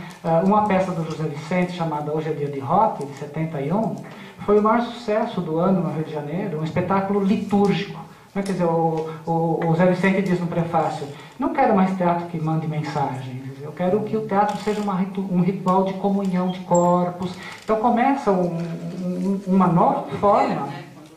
Como? O próprio ré, quando veio. Sim, tudo isso está dentro desse contexto. O espetáculo Ré vai ser montado aqui pelo Ademar Guerra, aí tem cenas de nudez, a censura só deixa porque vão ficar na penumbra, né? Quer dizer, então é claro, o teatro muda, não é? Porque sob o governo Médici realmente a censura foi muito mais feroz, né? E agora, esse teatro político de esquerda, ele renasce no governo Geisel, ainda que a ditadura tenha continuado. Há algumas frestas pelas quais o teatro de cunho nacional popular ressurge com Gota d'Água, com O Último Carro e assim por diante, né? Então você tem um caminho desse teatro político. que vai fazer o julgamento da ditadura, não é? Até 1979 e 80, as peças passam a falar de tortura, as peças, não é? Fazem, assim, denunciam a morte do Vladimir Herzog, quer dizer, as peças fazem esse julgamento da ditadura. Só que quando o país reencontra o caminho da democracia, esse teatro político desaparece. É impressionante.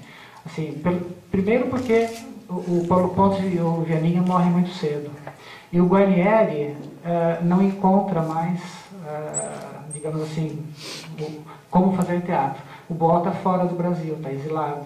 Né? Quer dizer, e o Zé Celso está sem atividades nessa altura. Né? Quer dizer, então, muda muito, muda muito. Mas você tem razão. É preciso chamar a atenção também para essa outra vertente do teatro brasileiro, que foi importante, que teve público e que teve peças bonitas, espetáculos importantes e bonitos também. Né?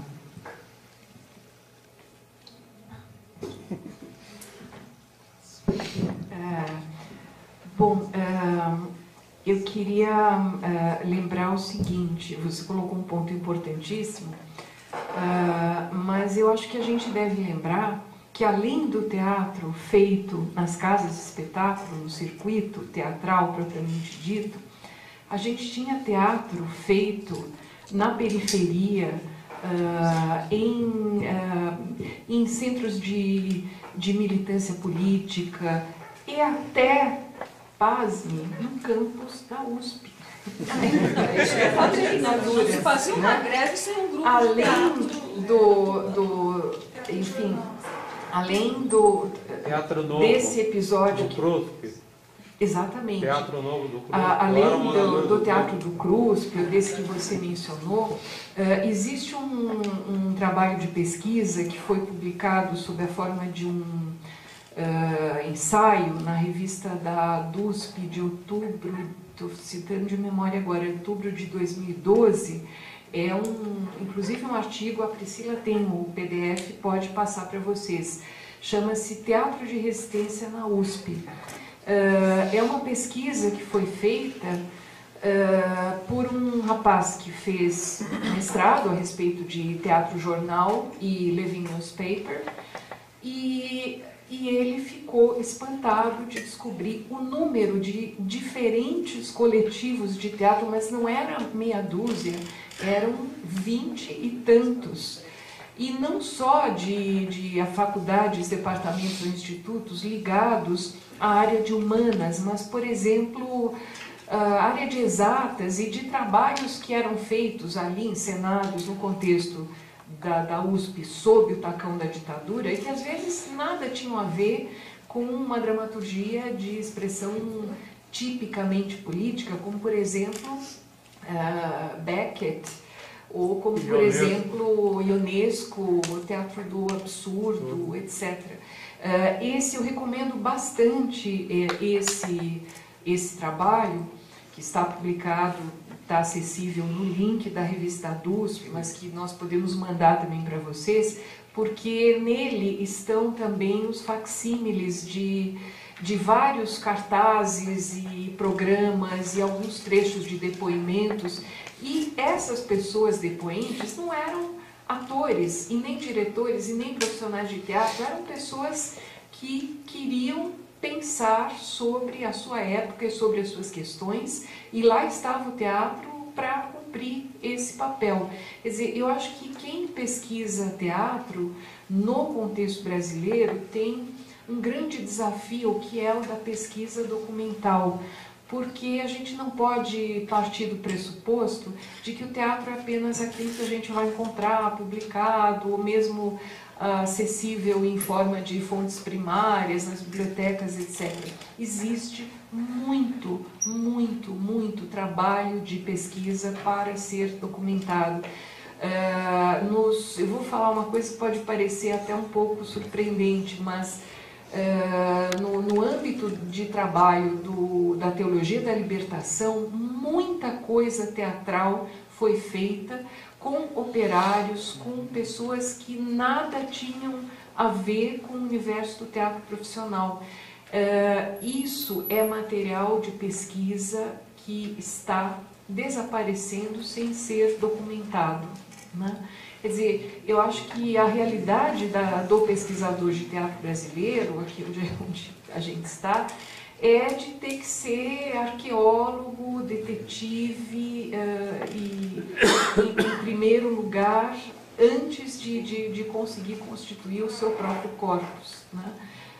Então, eu acho que isso é muito importante e, de fato, agora, como você falou, não era só o PCB, não era só o PCdoB, de fato, os próprios participantes, por exemplo, do Teatro Jornal, estive ontem com a Dulce Muniz no Teatro Leni Guariba, e elas estavam falando a esse respeito, tinham diferentes histórias de militância, né?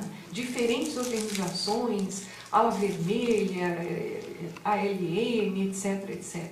Quer dizer, as ligações políticas e os papéis que o teatro teve nesse contexto histórico estão ainda muito aquém de ter sido suficientemente documentados, levantados. Eu acho que referências importantes são, no primeiro momento, o livro da Silvana Garcia, Teatro da Militância, que faz um primeiro mapeamento, e eu acho que tem outras pesquisas atualmente de caráter acadêmico ainda não publicadas. Esse livro, o livro desse rapaz, autor desse artigo, Teatro de Resistência na USP, ainda não saiu, vai sair publicado em breve, chama-se Coisas de Jornal. E ele trata do processo do teatro jornal, que não era nem dramaturgia, era agente próprio mesmo, feito em qualquer lugar. A Dulce nos deu um depoimento em que ela falou, a gente fazia 5, 6 apresentações por dia, né? Ela não é a única depoente, tem vários outros depoimentos. O Adriano Diogo, no dia da aula pública sobre o professor Décio Almeida Prado, ele nos deu um depoimento também nesse sentido, e o Adriano Diogo nunca foi um ator. Então eu acho que, de fato, acho que você tocou um ponto muito importante que merece toda a atenção de pesquisa, de interesse de todo mundo. E que, né, essa proliferação de grupos e tal, para além dos limites profissionais, né, profissionalizantes, faz pensar os acadêmicos de estudos sobre teatro, faz pensar o quanto, que época dialógica, né, assim, isso está ligado a um alargamento de toda maneira da esfera pública, que mesmo depois de 64 foi acontecendo, né, e que depois aí realmente, né, foi mais, mas mesmo assim continuou, né, porque o teatro jornal é fundamentalmente dos anos 70, né, e eu queria fazer 2 perguntas, assim, na verdade, para o João Roberto especificamente, você falou do sistema Coringa, e aí você lembrou do Anatol Rosenfeld, que faz uma crítica pesada, né, ao sistema Coringa, é uma crítica muito, muito viva, né, ainda hoje a gente... eu gosto... bom, mas achei muito interessante que você fala que o Boal... eu entendi que é do Boal, né, que ele fala, bom, o Brecht diz que triste, ele cita o Brecht, a frase famosa, que triste a sociedade precisa de heróis, mas nós precisamos. Então, né, um pouco justificando, mostrando uma autoconsciência da hibridez, né, de métodos que ele usa.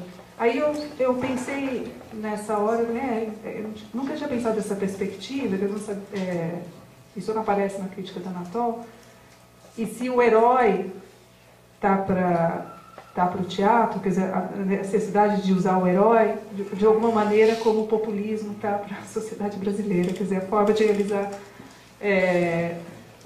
né, aquele tipo de... eu lembro de uma entrevista por exemplo, com o Laclau, um grande estudioso do populismo, que fala um fantasma ronda a América Latina e ela é o populismo, não o comunismo, porque ele tem dificuldade pela própria estrutura, né, das sociedades pós-colonial. O parlamento é extremamente oligárquico, então as possibilidades de emancipação social, muitas vêm do executivo, muitas vezes via chefes populistas, e quer dizer, de uma certa maneira eu fiquei pensando se esse herói não está para o populismo, né? Assim como o personagem de tipo brechtiano estaria para uma sociedade em que fosse possível a possibilidade de pensar o socialismo, né? Né? Uma via não pelo populismo. Então eu queria te perguntar o quanto que você acha que havia de erro e de necessidade no sistema Coringa. Quer dizer, é um erro sem o qual não daria para passar. A outra pergunta, que daí na verdade é para os dois, e ela na verdade fiquei pensando muito, a partir da fala do professor Ismael Xavier hoje à tarde, falou muito das questões da representação do povo no cinema, né, e tal, como inclusive num certo momento a possibilidade de sincronizar a imagem e som possibilita, né, muito o documentário, um certo tipo de documentário, entrevista, e portanto uma chegada mais rápida, digamos, um tipo de encontro com o povo, né, que de outra maneira seria mais difícil, e uma outra, além do fato de que o cinema novo faz uso de não atores, e muitas vezes vai nos próprios segmentos, vai em loco, né, trabalha com pessoas que vêm dos segmentos sociais que ele quer focalizar. Eu fiquei pensando, a partir disso, o quanto é difícil, né, essa chegada ao povo, né, o quanto ela, para muitas vezes me parece mais bem sucedida no cinema. No teatro, a questão que eu queria fazer é sobre a estilização da linguagem popular, né, como ela aparece no cinema, muitas vezes porque é o não ator falando, ou então quando se tem um tipo de estilização, por exemplo, a do Glauber Rocha, que no Deus e o Diabo faz um tipo de uso de linguagem popular do cordel, então é um popular clássico, parece que hoje você vê ainda isso se mantém. No teatro, quando você vê muitas, eu não conheço muitas peças, mas das que eu leio, assim, por exemplo, a Revolução na América do Sul, ou eles não usam black tie, a linguagem, quando é o povo falando, porque aí se tenta fazer um uso naturalista, né, ou realista, que nunca ele é realista. Então, é difícil, a impressão é que causa um certo melindre, lendo hoje. Agora, uma coisa é ler em papel e depois ver isso encenado, porque a encenação também dá um dinamismo, né, que daí... Agora, na literatura, tudo isso para chegar na literatura, porque na literatura é realmente sempre o mais difícil. Porque ali está no papel, né, e essa representação é muito difícil, né? Quando o Guimarães Rosa, eu acho que consegue com muito... Mas vai para uma estilização total. O Graciliano acho que é bem sucedido, mas de uma determinada, né, com muita dificuldade, né, com muitas... A Clarice Lispector tenta, quer dizer, e a impressão que, por exemplo, para voltar ao teatro, uma peça como A Lata de Lixo da História do Roberto, que ele não faz, do Roberto Schwartz, ele mantém o mesmo discurso, o mesmo padrão linguístico para todas as classes sociais, porque aí, como é um teatro totalmente brechtiano, então... essa mesma linguagem é mantida em todos os... Até porque são tipos, né? Então, isso também continua vivo. Então, é uma questão curiosa que eu acho que... eu não sei se vocês então, gostariam de falar um pouco a esse respeito. Posso falar rapidamente, já que você perguntou do sistema Coringa? Rapidinho, porque já são quase 4h30.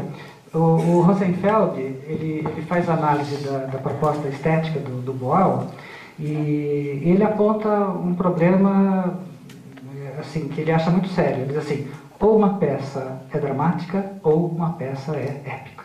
Né? Quer dizer, ele não consegue ver que a soma dos dois aspectos no Arena contra Tiradentes tenha dado certo.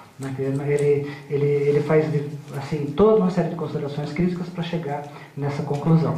E a gente pode lembrar que o Roberto Schwartz também faz uma crítica dessa síntese, lembrando, por exemplo, que na peça Arena contra Tiradentes, o herói, que tem as coisas importantes para dizer, diz na forma dramática, que é a forma mais fraca. E os outros dizem tudo na forma épica, que é a forma política mais forte. Então, deveria ser talvez o inverso, né? Quer dizer, então, digamos que foram contestações, né, que o sistema Coringa recebeu por conta dessa tentativa que é interessante do ponto de vista da pesquisa, né, das formas teatrais, feita pelo Boal para juntar dois sistemas antagônicos. Né? E quanto à estilização, acho que você pôs o problema e já respondeu. Não é? Quer dizer, ela está se lembrando que na peça Eles Não Usam Black Tie, por exemplo, quando você lê, há uma tentativa do Guarnieri de trazer a oralidade da fala para a escrita. Então, quando eu dou essa peça para os meus alunos, em LB6, sempre causa uma estranheza a leitura, não é? Quer dizer, que coisa estranha, assim,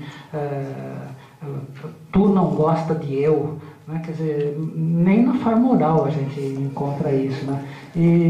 Então há uma tentativa de oralidade que depois foi deixada de lado pelo próprio Guarnieri já na segunda peça. E mesmo em peças que precisam dessa oralidade forte, como as peças do Plínio Marcos, por exemplo, ele no texto escrito faz, digamos assim, obedece às regras gramaticais, ele escreve tudo direitinho. Agora, o ator no palco pode, evidentemente, dar a entonação, enfim, modificar alguma coisa. Mas o Plínio Marcos, aí parece que o investimento é mais no léxico, né? A impressão é que é pelo léxico que ele garante mais a diferença de classe social, menos que na sintaxe. Sim, porque... E é curioso que parece que dá mais certo. Dá mais certo, porque aí vem palavrão, vem as expressões mais fortes, que fazem parte daquele submundo que ele quer retratar. Né?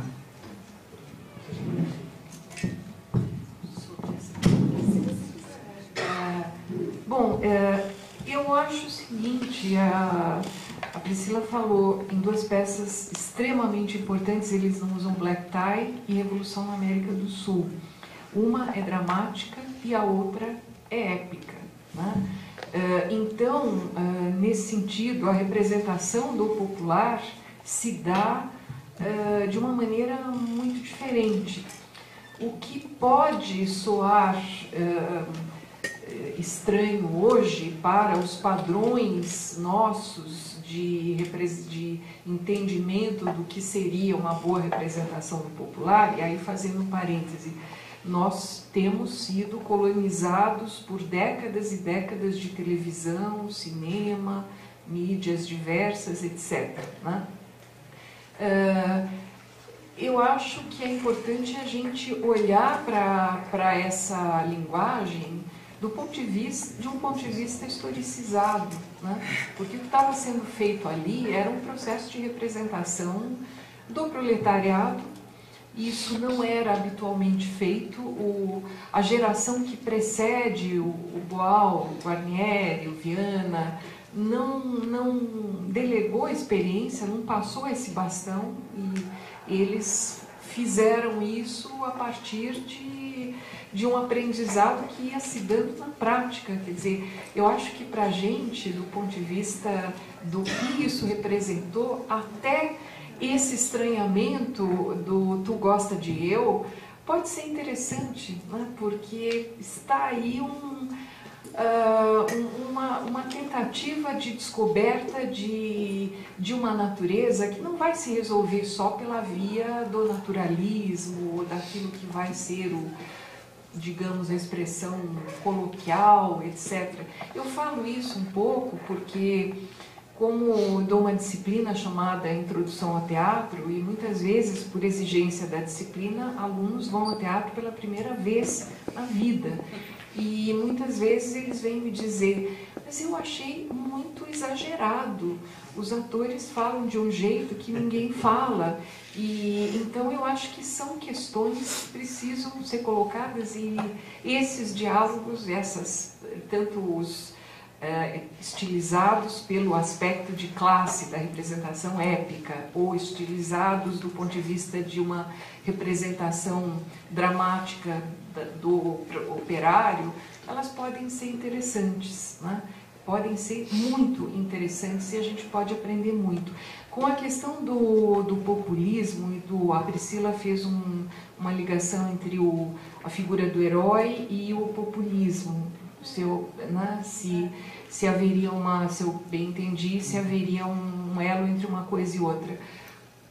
Me ocorrem duas peças. O Papa Egirte, do Vianinha, é uma peça que trata do declínio político de um ditador de uma republiqueta fictícia da América Latina, o Papa Egirte, né, no momento em que as ditaduras da América Latina já não interessavam mais à hegemonia norte-americana. E o Papa, ele tem essas duas características. Ele é um populista, mas ele é um populista que está exilado e que está tentando se articular para voltar ao poder, né, no contexto da peça. E é uma peça em que o Viana está olhando para a Latinoamérica de uma maneira muito interessante e dialoga exatamente com isso, né? E outra peça que me ocorre, que é essa relação entre... Mas aí, do ponto de vista do que seria a representação de um, entre aspas, herói, né? Eu acho que o Rasga Coração é uma peça do Vianinha em que ele coloca em cena uma figura importantíssima, que é o lutador, o militante anônimo do PCB, que durante décadas e décadas dedicou a sua energia de trabalho, o seu dia a dia, o seu foco de atenção e de energia às tarefas da luta partidária, e que está naquele momento sendo colocado em questão pelo seu filho de 17 anos, que o questiona, dizendo: você é o revolucionário do ônibus 415, que pega o ônibus com o dinheirinho trocado na mão para não brigar com o cobrador, etc, etc. Né? Quer dizer, eu acho que é um padrão de representação extremamente interessante, que o Viana está lidando com uma síntese da história do país, está fazendo a crítica do PCB, sem ele nunca ter se desligado do PCB, e está colocando perspectivas de dramaturgia que tanto tem uma nucleação em torno de um cerne doméstico, familiar, de vida privada, como tem uma implosão na direção de várias épocas, de vários tempos, com várias linguagens, e ele faz isso de uma maneira primorosa, extremamente desafiadora do quanto ele conseguiu representar do país naquele trabalho. E acho que me fez pensar nisso, o que você perguntou.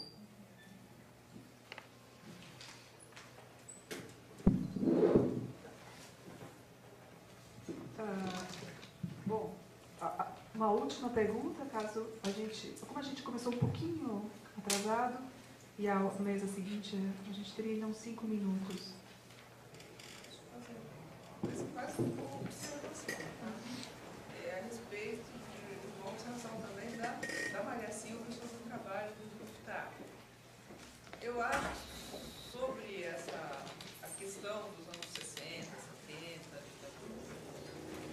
quando o público ia ao teatro, eu ia com a minha mãe funcionária dos Correios, ela já ia preparada para tudo, para a polícia entrar, para entender qualquer coisa que estivesse nas entrelinhas.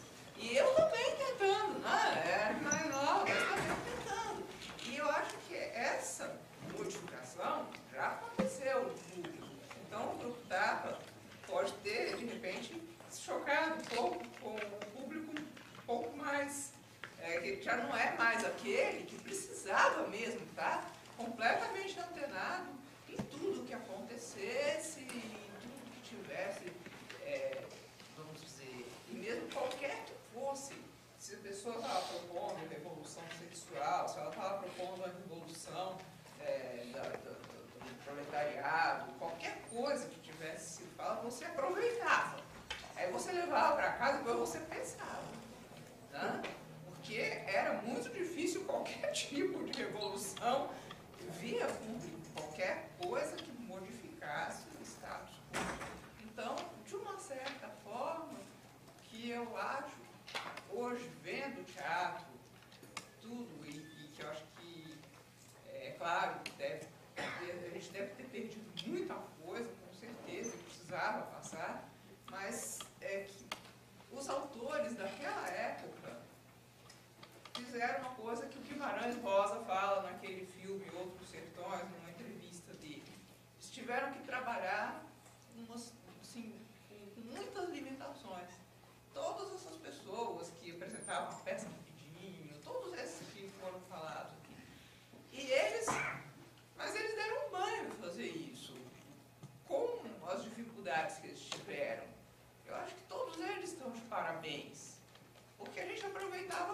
daquele momento. Havia uma sinergia muito grande, não importava se a pessoa mostrava de uma forma brechtiana ou se mostrava de uma forma um pouco mais tradicional. O público estava pronto para aquilo e ele conseguia sentir aquilo tudo. Sentia, pensava, balançava, levava aquilo tudo, aquela mensagem. O que a pessoa ia fazer com aquilo? Por exemplo, ele chegava o Lúcio Paulo lá e falava, não, ele tinha razão. Bom, devia ter até alguém que achasse mesmo naquele tempo. Mas, normalmente, não. Não era para isso que a pessoa ia ver aquela peça. O que você acha, Maria Silva?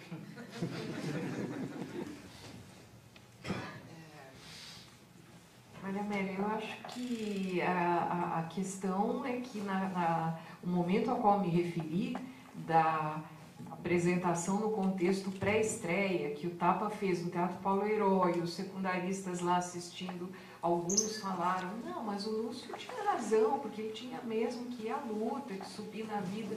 Quer dizer, esse já era um contexto de 1997, e a gente enxerga os caminhos históricos que fizeram desembocar nesse processo, né? Quer dizer, esse estado de sítio não estava sendo devidamente enxergado por quem estava ali olhando e achando que, bom, se ele não fizesse essa escolha, ele não teria chegado à posição de prestígio no jornal, etc, etc. Né? Quer dizer, acho que isso mostra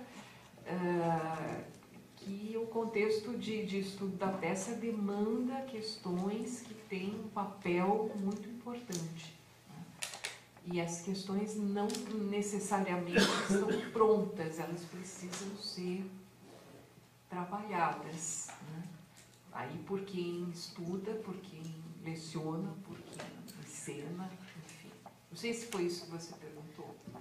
É isso, eu acho que quando o público muda, talvez o pessoal tem que encontrar um novo caminho para passar uma mensagem. Aqui no caso ele era um traidor. Né? Ele é um traidor, ele é um vilão, de uma certa forma. Né? Mas para mostrar isso, sei lá, talvez precisasse de alguma coisinha ali. E eu tenho certeza que o pessoal do Tapa, enquanto não descobrir direitinho, não vai ficar feliz.